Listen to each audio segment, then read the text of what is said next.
पहला, अच्छे स्वास्थ्य की 3 मूल शर्त का हमें नाम लिखना है। अच्छे स्वास्थ्य की 3 मूल शर्तें होनी चाहिए: संतुलित आहार, व्यक्तिगत और घरेलू स्वास्थ्य, स्वच्छ हवा, स्वच्छ भोजन, जल, व्यायाम। ठीक है, विश्राम और दुर्व्यसन का ना होना। ये सारे क्या है, अच्छे स्वास्थ्य होने के लिए ये सारे शर्तें हैं। ठीक है, किसी व्यक्ति का स्वच्छ हवा होनी चाहिए, स्वच्छ भोजन होनी चाहिए, संतुलित आहार होनी चाहिए। अगर ये नहीं होगा तो स्वास्थ्य अच्छा नहीं होगा। ये सारे आपको लिखने हैं। देखिए, ऐसे 3 रोगों का नाम लिखना है जिसे स्वच्छ पेयजल यानी साफ सुथरा अगर पानी पिए, स्वच्छ पानी पिए तो उस रोग को हम रोक सकते हैं आसानी से। कौन से 3 रोग हैं जो गंदे पानी से फैलते हैं? तो 3 रोगों के नाम है। देखिए, डायरिया संक्रमित जल के द्वारा फैलता है। अगर अच्छा जल पिए, अच्छा भोजन करें तो ये बीमारी नहीं होगा। पहला है डायरिया, दूसरा आपको लिखना है टाइफाइड और तीसरा लिखना है हेपेटाइटिस। इसके बाद तीसरा, 3 संक्रामक रोगों के नाम लिखे। संक्रामक रोग किसे कहा जाता है? देखिए, सूक्ष्म जीवों, बैक्टीरिया, रोगाणुओं द्वारा जो रोग फैलते हैं वो संक्रामक रोग कहलाते हैं। तो हमें 3 का नाम लिखना है। तो यहाँ पे देखिए, ये सारे संक्रामक रोग ही हैं। जैसे कलरा आप लिख लीजिए बैक्टीरिया में, वायरस में आप एड्स लिख लीजिए और फंजाई में चर्म रोग। इसके बाद देखिए अगला प्रश्न क्या है, 2 असंक्रामक रोगों के नाम लिखें। ठीक है, तो यहाँ पे समझिए असंक्रामक रोग जो होते हैं, तो सबसे पहले आप ये समझिए कि असंक्रामक रोग किसे कहा जाता है। ऐसे रोग जो संक्रामक अभिकर्ताओं जैसे रोगाणुओं द्वारा, बैक्टीरिया हो गया, वायरस हो गया, फंगस हो गया, इसके द्वारा नहीं फैलते हैं, वो आंतरिक शारीरिक गड़बड़ी के कारण फैल जाते हैं, असंक्रामक रोग कहलाते हैं। तो हमें 3 उदाहरण देना है। तो यहाँ पे देखिए असंक्रामक रोग, तो ये जो बीमारियाँ हैं असंक्रामक, पहला है डायबिटीज़ यानी मधुमेह, कैंसर, रक्तक्षीणता, गठिया, हार्मोन्स की गड़बड़ी। तो ये सारी क्या है, असंक्रामक बीमारियां होती हैं। तो 5वां देखिए, ऐसे रोग जो बहुत लंबे समय तक हमारे शरीर में बनी रहती है, तो उस बीमारी को क्या कहते हैं? तो यहाँ पे देखिए, ऐसे रोग जो बहुत लंबे समय तक हमारे शरीर में बने रहते हैं, जल्दी ठीक नहीं होते हैं, तो उसे क्षीणकालिक रोग कहा जाता है। जैसे आपको बीमारी का नाम भी लिख लेना है, अस्थमा यानी दमा, गठिया, टीबी, ये सारे। अगला प्रश्न देखिए 6 नंबर, सूक्ष्म जीव रोगाणुओं के कारण होने वाले रोगों को हमें नाम बताइए। यानी बैक्टीरिया के द्वारा जो रोग फैलते हैं वो क्या कहलाते हैं? तो ये बड़ा ही सिंपल सा प्रश्न है। सूक्ष्म जीव रोगाणुओं द्वारा जो बीमारियां होती हैं उसे संक्रामक रोग कहा जाता है। ठीक है, इन्फेक्शियस डिजीज। 7 नंबर देखेंगे, बाह्य कारक यानी बाहरी कारणों द्वारा एक व्यक्ति से दूसरे व्यक्ति में फैलने वाले रोग क्या कहलाते हैं? तो ये बीमारियां कहलाती हैं एक व्यक्ति से किसी बाह्य कारक जैसे हवा, भोजन, जल, स्पर्श के माध्यम से फैल जाते हैं। जैसे मलेरिया हो गया, जैसे बीमारियां फैलती है उसे कहा जाता है संचारित रोग यानी कम्युनिकेशन। 8वां प्रश्न देखिए, काफ़ी आसान है। हाइड्रोफोबिया रोग का दूसरा नाम क्या है, बताना है हमें। तो हाइड्रोफोबिया का दूसरा नाम रेबीज कहा जाता है। क्या कहा जाता है? रेबीज, या आप इसे हाइड्रोफोबिया भी कह सकते हैं, जो कुत्ते के काटने से फैलता है। ठीक है, देखिए हाइड्रो मतलब होता है जल, फोबिया मतलब फियर यानी पानी से डर न लगने लगता है। जिस ये मरीज ये यानी रेबीज से वो ग्रसित हो जाता है हाइड्रोफोबिया रोग से। 9 नंबर प्रश्न देखेंगे, टाइफाइड रोग के कारक का हमें नाम बताना है। देखिए, टाइफाइड रोग का कारक मतलब किस बैक्टीरिया यानी किस जीव के मदद से ये फैलता है, किस जीव से ये फैलता है। तो टाइफाइड रोग जो है साल्मोनेला टाइफिडी नामक बैक्टीरिया इसके कारक है। उसके बाद देखिए, एड्स का हमें फुल फॉर्म यहाँ पे बताना है 10 नंबर में। तो एड्स का जो फुल फॉर्म है acquired immune deficiency syndrome. 11 number देखिए, एचआईवी का पूरा नाम क्या है? तो एचआईवी का फुल फॉर्म हम लिखेंगे ह्यूमन इम्यूनो डिफिशियंसी वायरस। ठीक है, इसके बाद 12 नंबर देखिए, क्षय रोग कहें या टीबी कहें, किस संक्रामक बैक्टीरिया के कारण होता है, उस बैक्टीरिया का नाम हमें बताना है। तो टीबी जो होता है, क्षय रोग होता है, उस बैक्टीरिया का नाम है माइकोबैक्टीरियम ट्यूबरकुलोसिस, ये बैक्टीरिया है। इसके बाद 13 नंबर देखिए, वैसा आहार जिसमें सभी पोषक तत्व संतुलित मात्रा में, समुचित मात्रा में उपलब्ध होते हैं उसे क्या कहा जाता है? ठीक है, तो उसे बैलेंस डाइट कहा जाता है, संतुलित भोजन कहा जाता है, जिसमें सभी पोषक तत्व, कार्बोहाइड्रेट, वसा, प्रोटीन, खनिज, विटामिन ये सारे मौजूद होते हैं। क्या लिखना है? संतुलित आहार आपको लिखना है। इसके बाद देखिए 14 नंबर क्या है, लौह खनिज की कमी से होने वाला रोग क्या कहलाता है? तो लौह की कमी से जो बीमारियां होती हैं खून की कमी से, उसे एनीमिया कहा जाता है। क्या कहा जाता है? एनीमिया। इसके बाद 15 देखिए, ऐसे रोग जो बहुत लंबे समय तक बने रहते हैं क्या कहलाते हैं?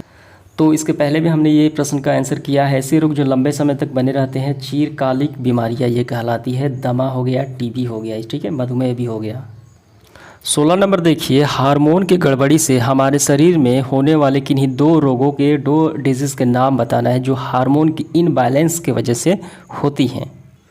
तो यहाँ पे समझिए, हार्मोन की इनबैलेंस की वजह से जो बीमारियाँ होती हैं, पहला होता है उसमें डायबिटीज़ शामिल है, ठीक है। अंतस्रावी ग्रंथियों द्वारा कुछ हार्मोन इनबैलेंस हो जाते हैं, कम या ज़्यादा मात्रा में स्रावित होने लगते हैं, तो डायबिटीज़ हो गया, मधुमेह इसे कहा जाता है। दूसरा हो जाए भीमकायत्य यानी जायगोटिज्म, इसे शरीर जो है एक साइज काफ़ी ज़्यादा बड़ा हो जाता है, वृद्धि हो जाता है, ठीक है। भीमकाय से भी कहा जाता है, शरीर काफ़ी ज़्यादा बड़ा हो जाता है। तो दो बीमारियाँ हो गई, मधुमेह और भीमकायत्य। 17 नंबर देखिए क्या है, शरीर में किस हार्मोन के ज़्यादा बनने से जायगोटिस यानी भीमकाय रोग होता है, उसका नाम बताना है हार्मोन का।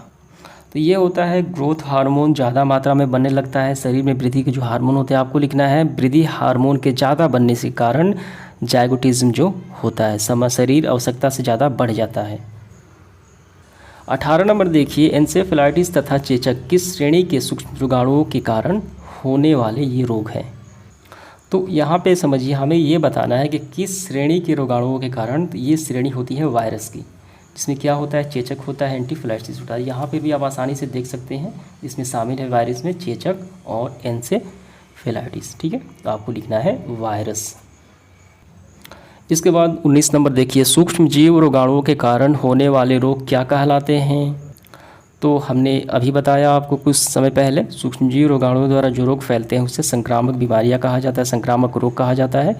20वां देखिए, असंक्रामक रोग के कोई दो में उदाहरण देना है।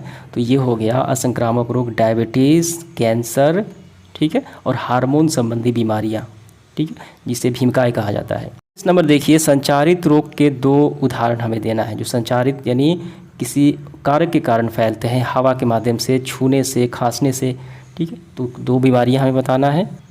तो इसमें पहले आप लिख लीजिए मलेरिया और कोरोना वायरस भी आप इसमें शामिल कर सकते हैं, ठीक है। मलेरिया हो गया, कोविड-19 हो गया, वापस दो ही बताना है हमें। और हैजा भी हो सकता है, जो मक्खियों द्वारा वाहक होती हैं, हैजा भी हो जाएगा। 22 नंबर देखिए, मलेरिया रोग किस परजीवी के कारण होता है, ये बताना है। तो मलेरिया जो रोग है वो प्लाज्मोडियम सूक्ष्मजीव के कारण ये फैलता है, ठीक है। और इसके वाहक कौन है, मादा एनोफिलीज मच्छर के काटने से। लेकिन ये सूक्ष्मजीव कौन होता है, प्लाज्मोडियम। ये आपको याद रखिए, दोनों ही आपको लिखना है। ये इनके माध्यम से फैलता है, ये वाहक हो गए और ये सूक्ष्मजीव हो गए। 23 नंबर देखिए, अमेबी पेचिस किस प्रोटोजोआ के संक्रामक के कारण होता है, ये बताना है। तो अमेबी पेचिस जो है, ये देखिए प्रोटोजोआ का नाम है एंट एमीबा हिस्टोलिका नामक प्रोटोजोआ से होने वाला रोग अमेबी पेचिस है। 24 नंबर देखिए, टाइफाइड नामक रोग के रोकथाम के लिए लगाए जाने वाले टीका क्या कहलाता है, ये बताना है।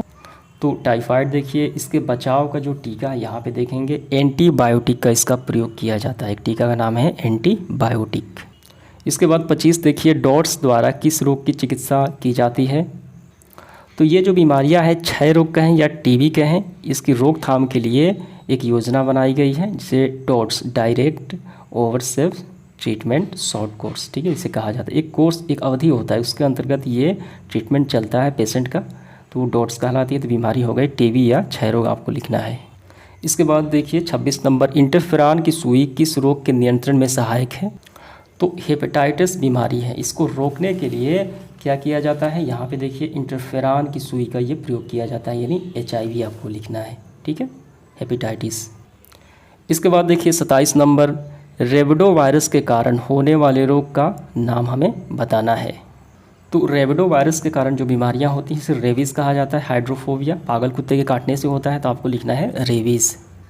इसके बाद रेबीज़ नामक रोग अन्य नाम से जाना जाता है, तो उसे क्या कहा जाता है, हाइड्रोफोबिया, ठीक है। हाइड्रो मतलब क्या होता है, पानी से, पानी, और फोबिया मतलब डर, पानी से डरने लगने लगता है जो मरीज होता है, पेशेंट, पागल कुत्ते के काटने से होता है, इसे रेबीज़ या हाइड्रोफोबिया कहा जाता है। 29 नंबर देखिए, पोलियो से ग्रसित अंग में रोग की तीव्रता कम करने के लिए उपचार की कौन सी विधि अपनाई जाती है।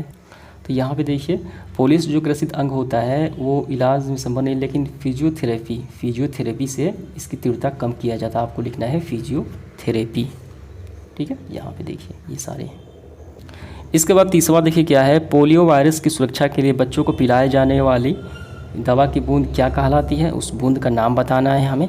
तो जन्म से 5 वर्ष तक जो बच्चों को पोलियो की दवा जो पिलाई जाती है उसका जो टीका है उसका नाम क्या है, पोलियो वायरस की सुरक्षा के लिए इसका नाम है OPV यानी ओरल पोलियो वैक्सीन।